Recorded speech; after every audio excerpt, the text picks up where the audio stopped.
Hello, Wake Forest parents. We are so excited to have you all joining us tonight. My name is Dusty Lanier, and I am a proud 2006 graduate of Wake Forest University. And it is my honor and pleasure to get to come to my alma mater every single day, to a place that is fostering the future of your Demon Deacons. And we are just, again, so excited to have you with us for our Office of Personal and Career Development session tonight. So, as you all know, the Office of Personal and Career Development, known as the OPCD on campus, is one of the most important and distinctive aspects of the Wake Forest student experience. The OPCD is committed to supporting every Wake Forest student on their unique journey, both during their college experience and after college.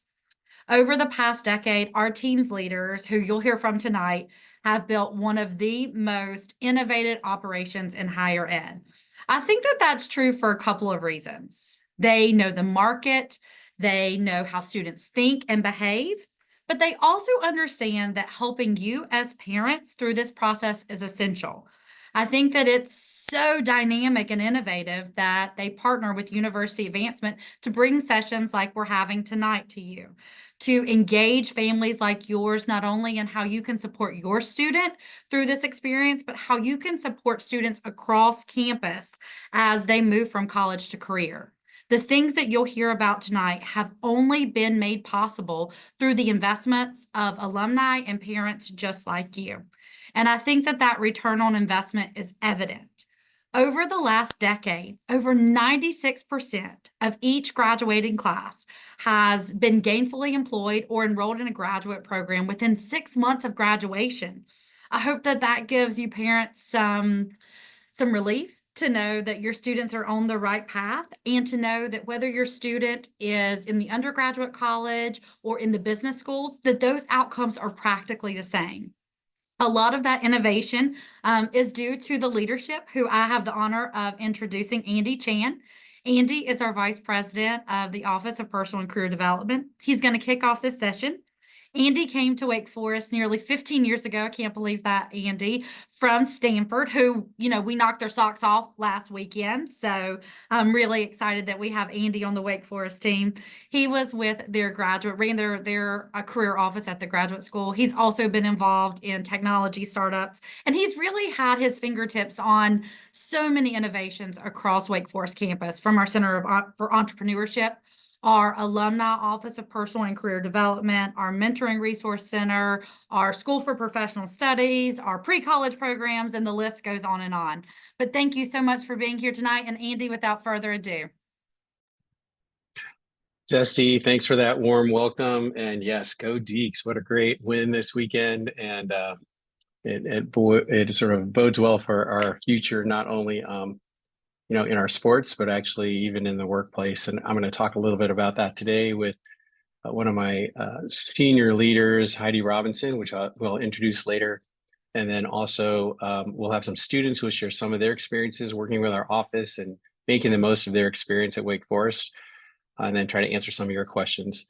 So I'm going to take the time to answer some of the common questions about the college to career process, how you as a parent can best support your student through this internship process, whether they're a junior or a sophomore. And I will set up by talking a little bit about just the internship market in general and the overall job market. One main thing we'd like to make sure you have access to is we have a Q&A link at the bottom of your Zoom screen.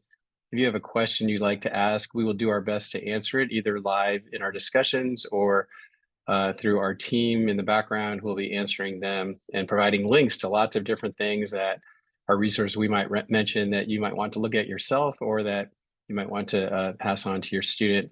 As many of you probably are aware, in the Daily Deke, we provide a lot of information in that, and also the parent newsletters that come out. So keep your eye on those too for opportunities and resources that we provide. So let's start with the market. And I'm going to take, again, no more than 10 minutes to just give you a little bit of an update on how it's going. So first and foremost, the general job market for college students is stronger and healthier than the way students perceive it is. What happens oftentimes is when students don't have a job and they're in the process of looking until they get one, it's very stressful. And then when they're all stressed and talking to each other, it can be quite negative in terms of the sense of hopefulness that there's an opportunity. There's a reason also for that is that because generally all the news in the world right now is very uncertain, hard to trust, and anxiety producing, it creates a general sort of cloud over how people are feeling when they're looking at something that is, when you think about employment, it's uncertain and anxiety producing. So it sort of adds to this general sense of, I don't know what the future holds, and I'm a little worried about it. Um, Second thing is that there's also a misperception that a bunch of other students have internships and I don't. And generally, they'll say it's the business school students. Well, I can tell you right now that whether you are a junior or you're a sophomore, most of those students do not yet have internships. And that of those who do, it's actually a very small number. And there's a reason why, which we're going to talk about it in a little bit with respect to timing. So it is hard though, because once you hear a few friends have it, you think everyone else has it, and then you feel like you're the odd person out. And that's not actually the case. And we'll talk about that.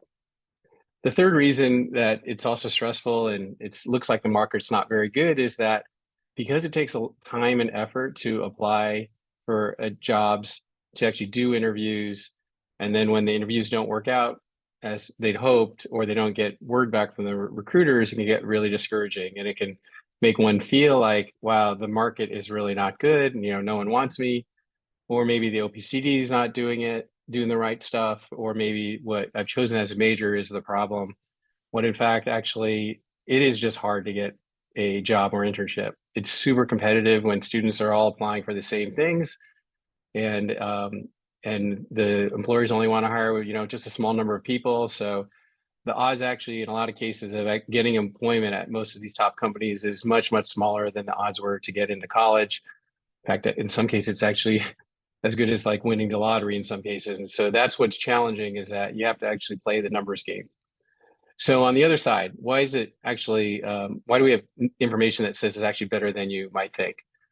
You all have probably seen the economy is adding jobs and the employment rate is going down. Last report, it was like at 4.1%. And that for college students, actually employers want to hire college students. So there are actually many opportunities out there. In fact, on our system that we use to track opportunities for all of education, but definitely at Wake Forest, is Handshake.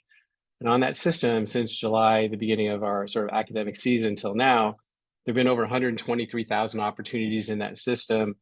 And those have already been posted and expired. But currently, there's another 42,000, or about 30% of those that were already posting. Another 42,000 are still there and very active and open right now. So there are opportunities. Sometimes they're not exactly the ones students think they want, but if we spend a little time with students, we can help them understand like why they're worth putting their hat in the ring, because some of them are better than they might think. We have seen actually a few organizations come to campus, in fact, a 25% decline, but on the other hand, many more employers are actually doing things virtually. We've seen a 50% increase in virtual activity, and that right now, in this sort of season, we've seen over 600 virtual information sessions occurring where our employers want to actually meet with students, but they just want to do it in the virtual world because they don't want to spend the money on recruiting and come to campus as they might have done just a couple years out of COVID, but they've actually really cut that back. And I don't think it's going back. I think virtual is going to be a big part of the recruiting scene as we go forward. We send a lot of emails to our students about all these opportunities, and the good news is we see those emails get open. Almost 80%, up to 80%, 70 to 80% of those emails actually get opened by students who are looking to see are there opportunities. And so we know the students are actually interested in looking for things. And one other thing that is really important, as Desi said, is that employers hire our students. We've had success for a long time. For more than the past decade, over 95% of our students are employed or in graduate school. In 2023, it was 97%, and we're collecting the latest data for last year, and we think we're going to be in the same range, 95 to 98%. They love our students, and the reason is that our students are really great in the workplace. They work hard. They're really great team players. They are strategic thinkers. They're great communicators. They are team members. And it's sort of everything you see, about your student, but also when you meet other students from Wake Forest, like employers really see a difference between our students and many others out there. We hear that feedback consistently. So what's important for our students is to stick with the job search and internship process. They will get great opportunities. I use this phrase, if you're not in the game, you won't win the game. And so our biggest challenge oftentimes with students is they short circuit their potential success by pulling out of the game because they just are discouraged. And they're not feeling like it's going to work out when in fact, as I've told you, each year it works out. Even in COVID, the year of COVID, 93.5% of our students were in jobs during graduate school within 6 months, which is probably the most difficult job market there's been in the last almost 15 years. And so I think our students can do it if they hang in there and stay in the game. Some of the challenges that we'll talk briefly about is companies are hiring differently than they used to. So a lot of companies are trying to hire interns, and that's a good opportunity. But at the same time, they're not doing it in formal ways. So it made it felt like in the past that they all come during the fall, and once they're done with fall recruiting, they're done. What we're finding is that more organizations are coming and hiring later in the cycles because they can't predict their future hiring needs. So the number of opportunities that will continue to appear is a more of a just-in-time process. And so students need to be able to use our systems, particularly Handshake, but also LinkedIn, and create job search agents and stay attuned to actually knowing that there are going to be opportunities coming in. They don't actually always have to be looking actively all the time, but finding time in their schedule, whether they make it a regular practice, is important. We'll talk a little bit about that. Another thing that people also get a little bit hyped up about is that they need to have that perfect summer internship for their junior year, because if they do, they'll get a return offer and then they'll be done. They don't have to look anymore. And I think that's the dream scenario. The reality is fewer employers, even though some of them do really seek to hire their summer interns, the very, very biggest firms, but a lot of them don't. And so our estimates are that less than 50% of the juniors actually receive a return offer from their summer. So they actually have to be prepared to go into a job search into their senior year and create opportunities. And it may not all happen right in the fall. It's going to actually spread out over time. So that's another dimension of this that's made this more complex than it used to be, or at least seemingly more complex. As you know, given the state of the election, the uncertainty of the global state of affairs, companies are waiting to hire new employees too. So that's also creating delays in terms of hiring. And the other big challenge for us is we're trying to make sure students are responsive. We actually have recruiters who come to us and say, I pinged your students to come to an event or come to an interview, and they're not replying. And so one of the things that we're trying to do is help our students say, always reply. That could be the opportunity that you were looking for. So bottom line implications around all this is just know that finding an internship is never easy. People always think it was always easier before, or it's easy for someone else. The reality is always requires steady work, and it is a competitive process. So it's a little bit like if you're having to, look ahead and trying to run a marathon, of which I would use the actual running of the marathon is getting the interview with the company you want to work for, that you have to put in daily training. You can't just sort of wing it and hope that you'll do fine when you get to that first interview. I think we all know that, but it's hard to ask our college students to think like that. One of the ways that they can actually get into that kind of training practice is by considering a college to career course that Heidi and I will talk about in a little bit. Another way is coming to the OPCD into our office in Ronaldo Hall, or to meet with the MRE coach that is assigned to them in the business school. We actually oversee, all of the coaches in both schools and programs, and so we're very unified in what we do and how we coach students. But meeting with them regularly to stay on track and make sure they're fine tuning their applications and their interviewing so that they know that they're doing the best. They're showing themselves the best they can to be able to have a chance of getting an interview. We'll talk a little bit more about Handshake and how they can use it so that you're aware how important that is in terms of being able to get our knowledge of them as to what they're interested in, so that we can source opportunities. We have a whole team called our employer relations team who actually sources opportunities based on what students are saying they're interested in. If they don't fill out a profile, we don't know what they're interested in, and we may be less likely to be able to find them opportunities that fit with what they're looking for. As I've said, there are going to be opportunities all year long, and we will talk with Heidi a little bit about how we can make sure we stay on top of that and access those opportunities. One last thing I will say is, or I have two, but one is that help your student be aware that this is a numbers game. The more things you apply to, the more likely is you're actually going to have a positive outcome.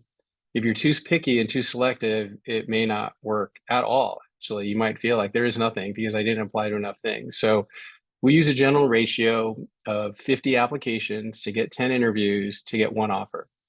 And if you just want one offer, just apply to 50 things. But if you actually want two to compare them or maybe even negotiate one off the other, then you need to think more like 100 applications. And I know that many of you are probably gasping, thinking 100 applications, there's no way. But the reality is when you have an online portal like Handshake or LinkedIn, the ability to apply to things is actually a not very difficult process.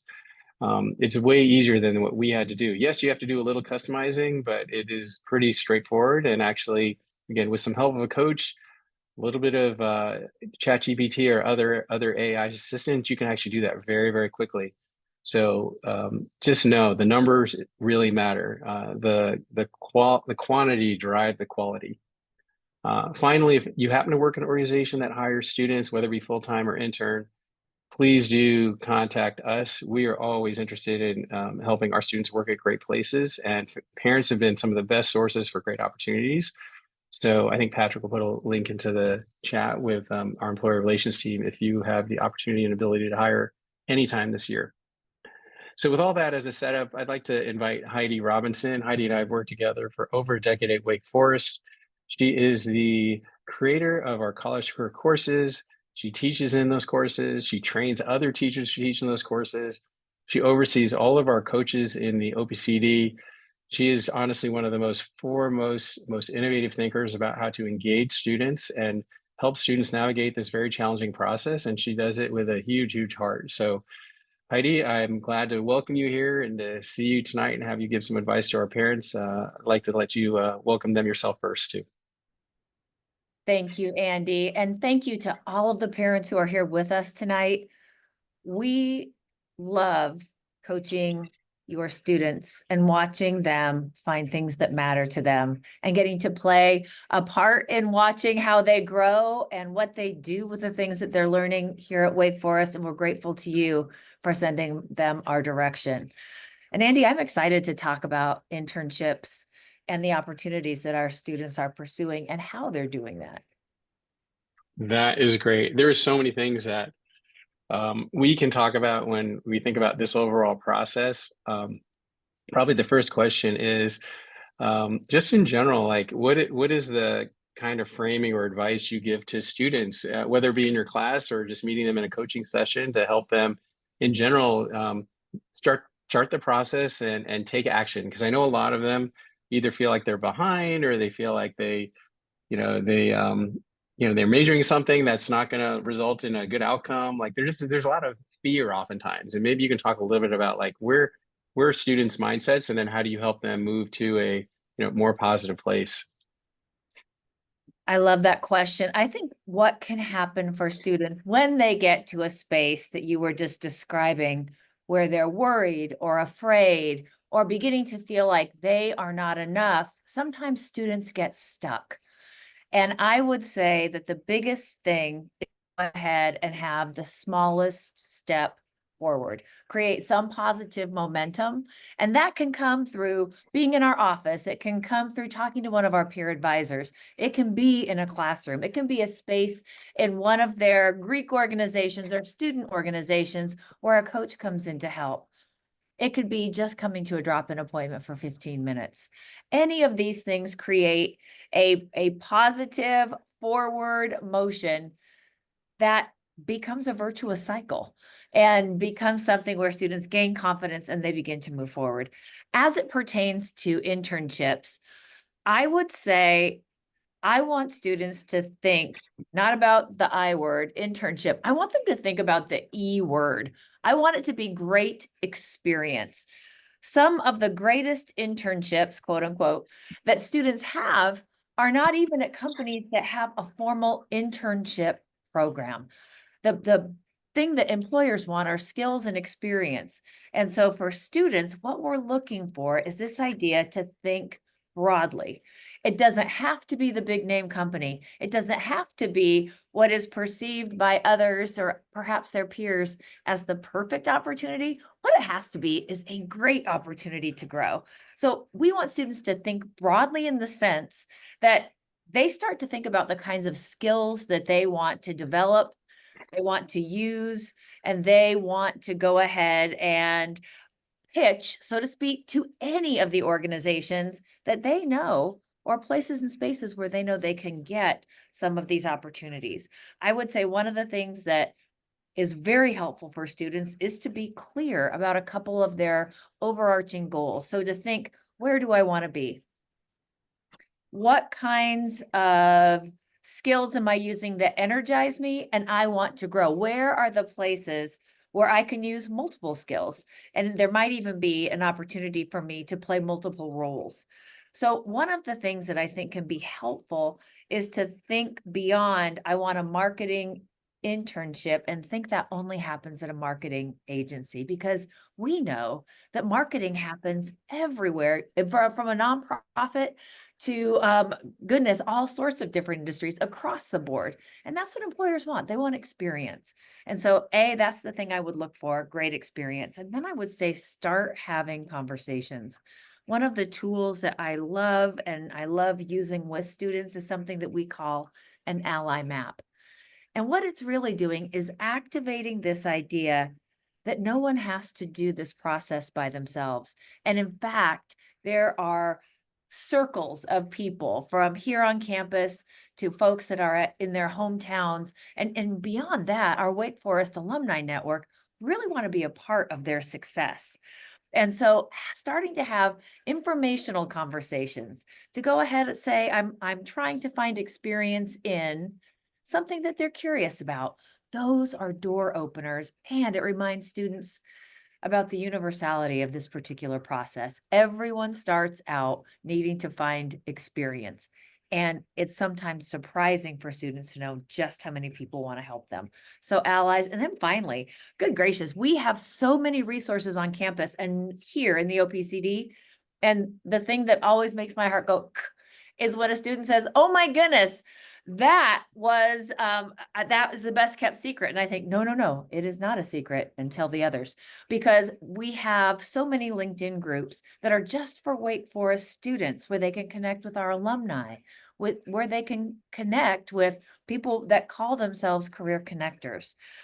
And that Wake Now, the network of women, we are posting jobs from our alumni on all of those sites. So that is a place where Wake Foresters are getting a jump on those kinds of things. And then I would say the other thing that may be not only helpful to students over winter break, but also for the summer, is there are several websites that have what are called micro internships. And that's a phrase that just didn't exist necessarily, Andy, when you and I were trying to find summer experience. But a micro internship is a project-based professional, we'll call it internship, but let's say experience. And there are some websites that specialize in this. One is called Parker Dewey. And Parker Dewey has micro internships that are actually paid.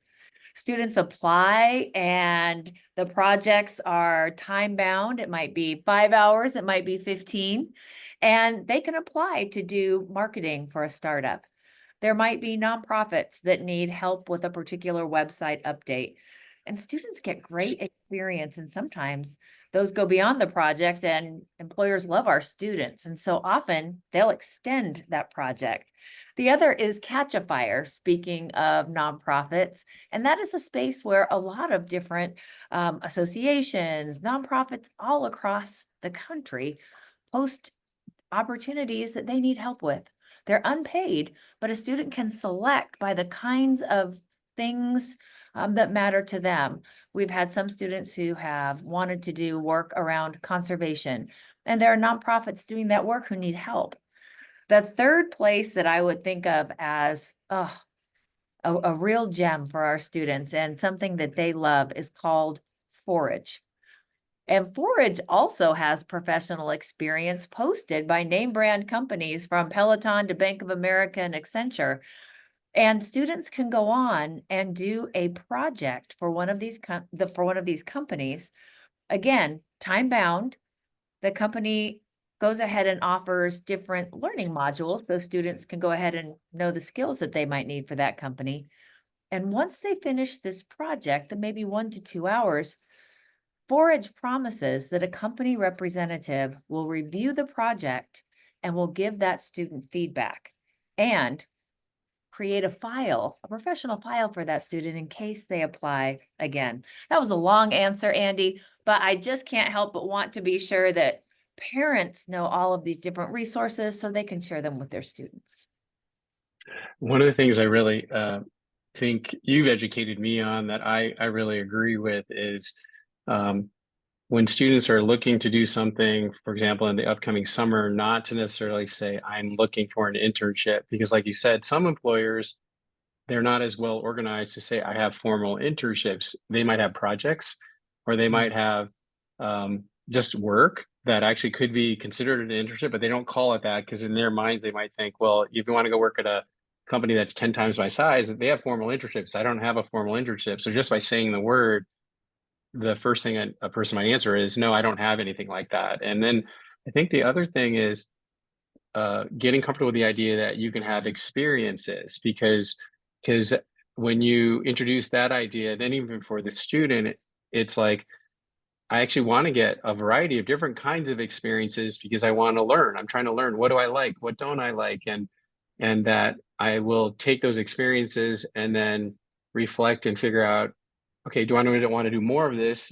Because once you go to work, you start having conversations that really get you to know the workplace better, as opposed to, I know I want to be, like you said, a marketing assistant at an agency, because the reality is you don't really know what that is. So it's like keeping yourself a little bit more open so that you have more opportunities, again, to learn and experience things, as opposed to, I already know what my path is and exactly what I want to do when I grow up. I think that's a little bit daunting a question to ask, but also a hard one to be that clear on. Because if you're not clear, I think a lot of students will go, well, I don't know if I really want to do it. So I guess I'll just wait till I really know what I want to do. And I would say follow your curiosity. If Mm, there is something that a student is interested in, there's probably an industry around it. An example that I would give is a student, a sophomore, who was very interested in golf and became really curious about golf course design. mm, That is a real niche that is quite difficult to break into. However, he found a Wake Forest alum who was actually developing a golf course. He reached out and, of course, wanted an internship or professional experience. And the alum said, we don't have an internship, but you can go ahead and dig irrigation for me around the golf course this summer. The young man came back and he was disappointed. And he said, I don't know, even though I could be close to this development, I don't know that I would actually get any good experience. And I said, why don't you go ahead and evaluate social media and their website against their competition and make a presentation. And by George, if that young man he agreed, he went back and said, I'll dig those ditches. Could I also work half an afternoon in the office working on your social media and your website? The developer couldn't believe it. And so not only did he went ahead and learned how to do an irrigation ditch, but what he really did was spotted an opportunity for a project that got his foot in the door for something that really was interesting to him. Our students are excellent. amazing. Yeah, you have so many stories like that, but I think we sometimes minimize the idea of getting your foot in the door and then continuing to be curious and ask more questions to try to gather more experiences. So I think that's a framing that we try to teach them for sure.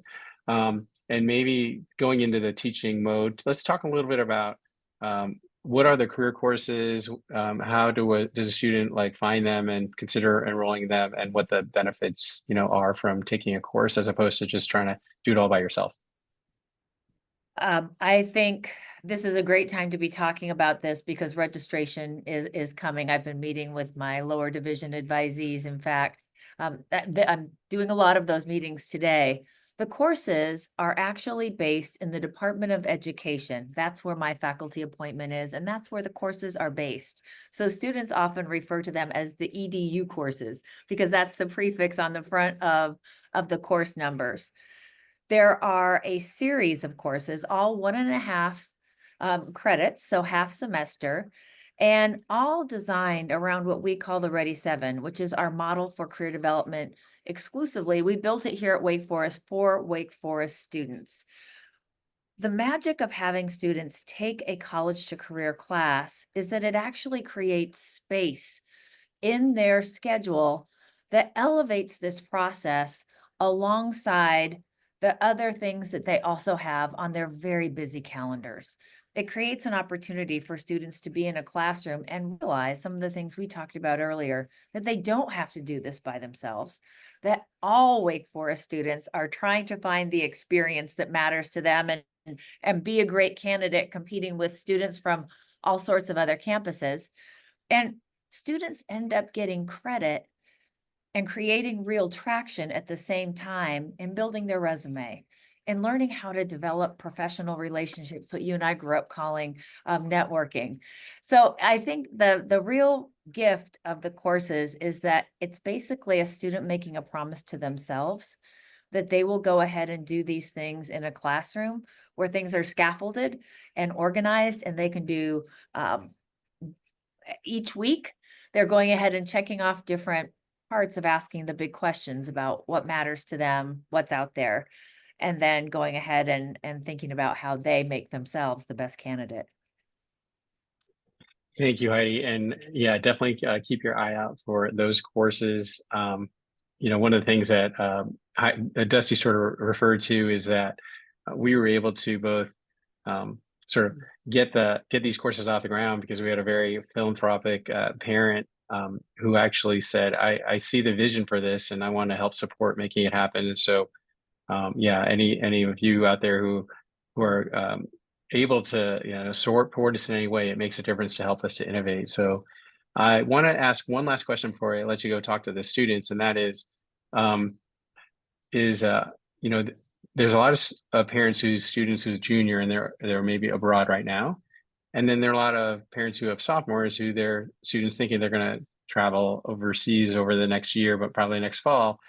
And what would you give advice to those parents and those students who are abroad on how to make sure they're engaged in this process and they take advantage of the fact that we're still able to help them even though they're overseas, and how to plan ahead for that. So it's both for this students who are junior now, but also who it might be a sophomore and a junior abroad next fall. I'll start with juniors because I have had a delightful fall, as have had many of our coaches, talking with students who are in London or are in Florence. And we make the appointment so that they are after their classes there, but before they go to sleep. I mean, our students are really smart, resourceful, and hardworking. And so they know and are utilizing all of our services from wherever they are. And so their international study takes place and they go ahead, have that time, but then also are going ahead and being involved in the process that's going on back here on campus. So we can connect with them and we can connect them to the opportunities that are hopping on our Handshake all the time. For sophomores who are going abroad or maybe going in the fall or some in the summer, the spring is a great time to go ahead and start getting all of those personal branding documents and tools ready to go. So first, making sure students go to Wake Your Resume, which is an amazing weekly clinic that happens on Wednesdays. In fact, happened just a little bit ago with 19 students from 4 to 5 every Wednesday. Wake Your Resume is an outstanding clinic that is part teaching and then part workshop where students get some traction on those. So attending something to boost the resume and then taking that information for their LinkedIn and setting up their search agents on a finished Handshake account. Those are the things that we need students doing in the spring to be ready to go abroad. So they've got all of that finished before they go ahead and head out. And then the thing that I would add is checking in the Wake Forest students. Sometimes when their classes are out, they might think that the university is out. And the fact is we're here all summer. So we are seeing students throughout the summer as well as when they are overseas. So juniors, we're here for you. We are here for you and meeting with a lot of them now. One, sophomores, we want to get you ready. We want to go ahead and use that runway in the spring and the summer to make sure that you've got an idea about timelines for consulting or for financial services so that you know what's coming if those are some of the things that we need you to go ahead and get a jump on. Terrific. Thank you, Heidi. I'm going to pass the baton to you and let you have a conversation with some of our great students, and I'll see you in about 15 minutes. I am excited for everyone to hear from our students. I see those cameras going on and our fabulous Wake Forest students. No one tells our stories. No one can give the best insight into the student experience like the students themselves. So I am delighted that you all made time. I'm grateful that you all made time to spend with us tonight, and grateful that you will share the things that you know about what it's like to be someone in the internship hunt. So perhaps what I'll do first is I'd love for each of you to introduce yourself with your name and your hometown. You want to kick us off, Ellie? Yeah, for sure. My name is Ellie Otteson, and I am a sophomore, and I am from Minnetonka, Minnesota. Hi, my name is Campbell Shear, and I'm also a sophomore from Dallas, Texas. Hi, my name is Kieran Sadaraju, and I'm a sophomore from Princeton, New Jersey. I love it. Very representative of all of the different areas where our great Wake Forest students come from. Let's see, I think, Kieran, I will start with you. You have been doing a lot of different professional development things and very focused.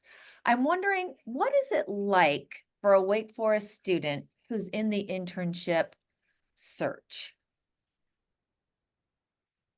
Yeah, so I've just been going on informational interviews lately and just trying to make my Handshake as good as possible. And while that seems like a daunting task, a lot of the skills I picked up in our EDU 120 really helped me just making like daily progress and making me as prepared as possible for in the internship hunt. And staying very busy while you're doing it, which I love. You're making time for yourself and for your own growth. I'll jump over and ask Campbell, what is it like? What do your peers talk about related to internship search? So it can definitely be a stressful time. You just hear a lot of your friends talking about the internships they're applying to. Maybe you're scrolling through LinkedIn and you see somebody just got an awesome internship. So you're kind of doubting yourself a little bit. You're thinking like, do I need to be doing something that I'm not? Am I behind? So I definitely think there can be a lot of fear and doubt within the entire process. So a lot of chatter, people Definitely. talking back and forth, and then it sort of gets everyone a little bit stirred up, even folks who are doing lots of things, as I know that you all have been doing. Ellie, what do you think helps relieve some of that stress and concern about the internship search? Yeah, I would say in terms of the internship search, going off kind of what Campbell said, it can be super competitive and kind of seeing how everyone else is doing on LinkedIn. But I would say the best way to kind of combat this stress is just preparation. Wake has so many incredible tools, whether it's your career courses or the Office of Career and Personal Development. And all of these just really do get the students ready, whether that's that their resume is all ready to go or their handshake. And like you said, if students are wanting to go abroad, it's just great to have all those personal branding documents completely ready so someone can apply to these internships. In a way, may seem like you're not on the same playing field as other people, but truly, I would say so many of the companies are really just open to applications. So just having those personal branding documents and being well prepared is so important. I love it. Staying on your toes. Best way to go ahead and make yourself feel better is to take another step forward and actually get yourself ready. And maybe that in and of itself is a lot when we're trying to go ahead and know that we're in the game too. How's that? Yeah. Kieran, what would you say students need to know about the OPCD, or things that they may not realize are here, hidden gems, if you will? Yeah, so I just think students don't realize just how many resources and how much help is available to them, whether just getting your resume ready or staying prepared for informational interviews and internship opportunities. OPCD is really there for you to give you a lot of support in this pretty competitive process. So it's been a lot of help so far. Just the support, knowing you're not alone, that you've got a team with you. Campbell, for you, what would you say are the hidden gems or the things that you're glad you know? Or you think to yourself, gosh, I've got to tell everyone this is here for them. Definitely. Similarly to Kieran, I agree that the OPCD has so many hidden resources and they really are there to support you. I think just even in our EDU class, it has been so helpful in exposing all of the different opportunities that the school is pushing for us. For example, the Wake Your Resume has been super helpful. The private tutoring sessions that you can book with someone at the OPCD, that's been super helpful for writing a cover letter, working on my resume, maybe my LinkedIn. And then I also think just like seeing Handshake and currently or constantly updating your Handshake to be able to see the events of different employers coming to the campus is super helpful. Like different events that they're hosting could be super great for just getting contacts or getting your name out there, just getting experience under your belt, really. Yes, getting comfortable with the process. Mm-hmm. And Campbell, Kieran, and Ellie, all of you have been going to different kinds of events and really committed to going to different types of events. We talked about Wake Your Resume. Ellie, you all three of you were at the career fair. Tell me a little bit about what that's like to be at these career events. You're a sophomore. Tell me what the events are like and why you're committed to them. Yeah, I went in, I had a personal advising session with Heidi and she encouraged me to go to the career fair and I'm so happy she did. Just kind of going to the career fair and being able to talk to companies and conduct yourself professionally, especially as a sophomore when it's not as stressful of obviously your junior year, you're really trying to network. So kind of just being able to do it as a freshman or a sophomore kind of just gives it's a really good introduction, not having all that stress on yourself that you could maybe your junior year. So I'm so grateful I went this year and kind of just being able to get a feel for the company culture. And a lot of the spokespeople that they will have speaking at the like the career fair will be people that have gone to Wake or even might even have a personal connection to you. I went to the career fair and I went up to Deloitte and I coincidentally knew one of the people that graduated from Wake that is now working there. And honestly, it's just an amazing connection point. And honestly, the career fair was a lot of fun in the end of just being able to kind of network and meet people and honestly a very energizing experience. And I would just say that it's definitely, again, just that preparation of then doing that your sophomore year, being able to feel very prepared going into your junior year, knowing that you can network effectively. I love that. So sort of related to what Campbell and Kieran were talking about is getting comfortable with all of this now. As a sophomore, as a junior, so much of this is about getting the experience. And Kieran and Campbell, you've been keeping an eye on employer events and on networking events. I wonder, Kieran, for you, tell me what you have experienced with different events. Yeah, so one event that was really great was the Deacon Connect event where we got a chance to talk to like really established professionals. And it's a daunting task to network, but I just really rely on being inquisitive and just trying to form like genuine relations. So it was really a great step in this career development process. I love that because that is such a good example of a Wake Forest only kind of event where our students are able to go ahead and connect with people who can offer real advice. And I was thinking about that event in particular. We still have students who are in touch with those folks who are Wake Forest allies and interested in helping our students with their careers. And Campbell, you have been attending different kinds of events as well and keeping an eye on them. What are you keeping an eye on? So I've definitely really appreciated the communication aspect of getting to meet all these people. I've attended a few things now. One of my favorites was the Bank of America info session. I found it super interesting just because I didn't know how many job opportunities there were.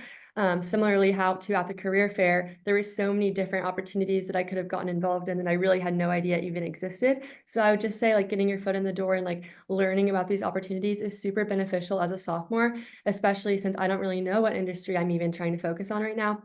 It can be very beneficial just to learn and keep your options open really. And then another thing I will say is when you're conversing with these people, it can be super nice to get their email address and then you have a relationship with them and just like starting relationships where you're really just learning and asking them about what their day-to-day is at their job can be super helpful.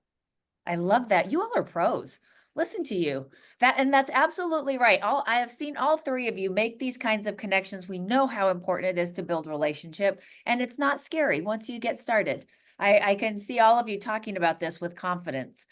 Tell me what advice you would give a sophomore or a junior who know that they want to get the internship, but aren't sure where to get started?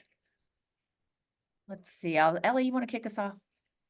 Yeah, I would say one of the best pieces of advice I have been given from the OPCD was to really just utilize the Wake Alumni Network and kind of being able to navigate LinkedIn and understanding how to professionally like reach out to people that have a similar industry to you, whether they're a Wake graduate or not.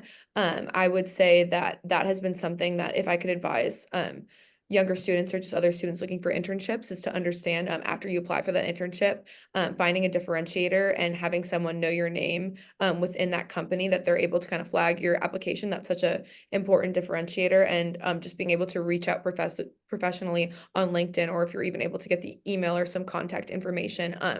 It's very surprising. A lot of the Wake alumni, they're so passionate about Wake, and they really just want to help other undergraduate students kind of going through the same thing they did. And from that, I've been able to have really great conversations with lots of different people from different industries, kind of hearing about, for example, was able to connect with someone that was involved with General Mills, and I was able to hear about her transition from finance to consulting. And I don't know, it's really valuable to kind of hear that advice from someone older than you. And there's definitely people that can do that for you at Wake, but also just hearing people that are actually in the workforce that were once in your shoes. So I would say my biggest advice is just being able to navigate LinkedIn and understanding how to make those connections with alumni. There is so much in there about following up, activating the allies that are around you. Kieran, what would you add about someone to what Ellie just said about kind of getting started, or someone who's in the hunt and needs a little piece of advice? What would you Yeah, add? so I definitely think the Wake Forest LinkedIn page is a great resource. Another thing I'd recommend is in class we created a map of adult fans where people from back home who really got to know us and support us, and then go maybe talk with them like with a phone call or a Zoom. And I had a bunch of great conversations. I talked to someone who's had nearly 2 decades experience in the sales and trading department at JP Morgan, and just we had a great conversation. I think I learned a lot, and yeah, that's something I definitely recommend as well. I love that. You're thinking about when we went ahead and found people on our LinkedIn and then went ahead and reached out to them. And people that you've done that actually quite a bit, reaching out to people you don't know. And you know, we've all the three of us have at some point had the conversation. You know what? I've never lost a student during a networking call yet. And you three are great examples. Campbell, how about you? What would you add as your piece of advice? I would say that the alumni are definitely super important, but equally as important are the students who are maybe 1 or 2 grades above you. They have gone through that process. They can give you so much helpful advice. I've definitely reached out to girls who are maybe in my sorority or other clubs or organizations I share with them, but it's been super nice to just have someone who's already walked through that and can give advice just like from their shoes. Another thing I would say that sometimes we forget about during this internship process that could be so daunting is just maintaining your grades, maintaining your teacher relationships, making sure to stay involved on campus, constantly like building your resume and just keeping your LinkedIn, Handshake, all of that updated is definitely crucial as well. You all, I'm going to have you teach a class in the spring. No, but really, you could do it right now. Anything you would say to parents, like a quick little nugget before we let you all get back to all of your great Wake Forest things? Any nugget that you would have for parents who are wanting to support their students? To start us off, I would just say for parents to really encourage students to not only be applying to internships, but really just be looking into what they're passionate about. Because I don't know, in terms of incentives for students, sometimes it can feel super daunting to be able to have to do like so many applications. But what I found is when I'm truly applying to something that I'm very passionate about, it becomes easy. It becomes fun to talk about something you're passionate about. So I would say maybe starting about like finding where your passions and talents intersect.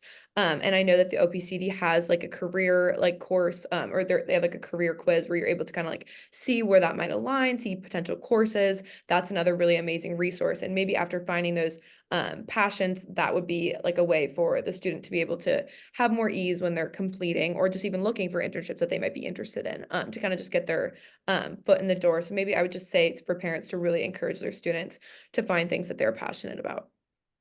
I love it. So talking about the kinds of either courses that raise their energy or the things that they're doing on campus, to Campbell's point. So the things that fire them up. And so kind of getting help by being engaged in that process. I love it. Kieran, little nugget for the road for parents. Yeah, so I would definitely recommend not being discouraged by perceived failures in the internship hunt. A brother 2 years older than me in my fraternity, he said he applied to over 300 internships his junior summer. He heard back from 3, and now he got a return offer from BlackRock. So the people in the OPCD really know what they're doing. Wake Forest is a great place, and yeah. Oh, I love that. Stay the course and remember that you've got a lot of grit. Campbell, what do you think? I would Nugget for the encourage, road. I would encourage parents to just be positive and be a support system for their kids as they're going through this, and just to remind them that Wake Forest is a hard school already. We're already going through academics all day. We have classes full time, all the homework, and on top of that, we're applying for lots of internships. Maybe we're applying for the business school, applying for abroad. We really do have a lot going on. So I would just encourage parents to be loving and be there for their kids whenever they can be. Oh my goodness, you all. Thank you for sharing your time, your advice, and for just really sharing deeply and authentically, because that's really what we all need to hear. And I was somewhat serious about having you teach a class. We'll talk about that. Thank you all very, very much. And I know you have many things to go do, and I appreciate you sharing that time with us. See you all soon. Thank you. Thank you.